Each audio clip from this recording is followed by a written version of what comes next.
ফরজ সালাতের পর পঠিতব্য দোয়া ও জিকির পর্ব ৪ দোয়া নম্বর ৮ তসবিহ বা জিকির সুবহানাল্লাহ ৩৩ বার। সুবহানাল্লাহ অর্থ আল্লাহ মহাপবিত্র। আলহামদুলিল্লাহ ৩৩ বার। আলহামদুলিল্লাহ অর্থ একমাত্র প্রশংসা আল্লাহর জন্য। আল্লাহু আকবার ৩৩ বার। আল্লাহু আকবার অর্থ আল্লাহ সবচেয়ে মহান। তারপর ১০০ পূর্ণ করতে পাঠ করুন, লা ইলাহা ইল্লাল্লাহু ওয়াহদাহু লা শারীকা লাহু লাহুল মুলকু ওয়ালাহুল হামদু ওয়াহুয়া আলা কুল্লি শাইইন কাদির। অর্থ আল্লাহ ব্যতীত সত্য কোনো মাবুদ নেই, তিনি একক, তার কোনোই অংশীদার নেই। তাঁরই জন্য সকল রাজত্ব এবং তাঁরই জন্য সকল প্রশংসা, তিনি সকল কিছুর ওপর ক্ষমতাবান।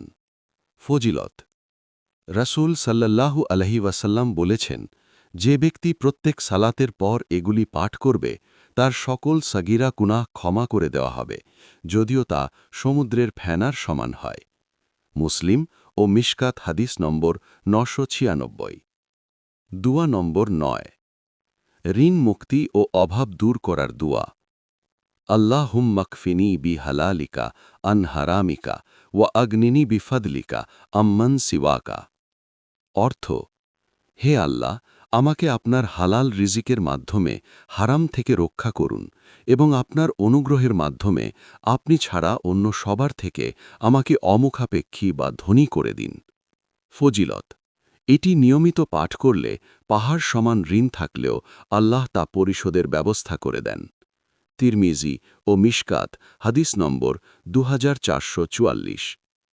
দুয়া নম্বর ১০ সুন্দর ইবাদতের তৌফিক প্রার্থনার দুয়া।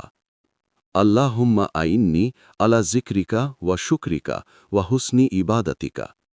অর্থ হে আল্লাহ, আমাকে সাহায্য করুন যেন আমি আপনার জিকির করতে পারি, আপনার শুকরিয়া আদায় করতে পারি এবং আপনার সুন্দর ইবাদত করতে পারি। ফজিলত রাসূল সাল্লাল্লাহু আলাইহি ওয়াসাল্লাম মুয়াজ রাদিয়াল্লাহুকে ভালোবেসে ওসিয়ত করেছিলেন যেন তিনি প্রতি সালাতের পর এটি পাঠ করতে না ভুলেন। আবু দাউদ ও মিশকাত হাদিস নম্বর ৯৪৯।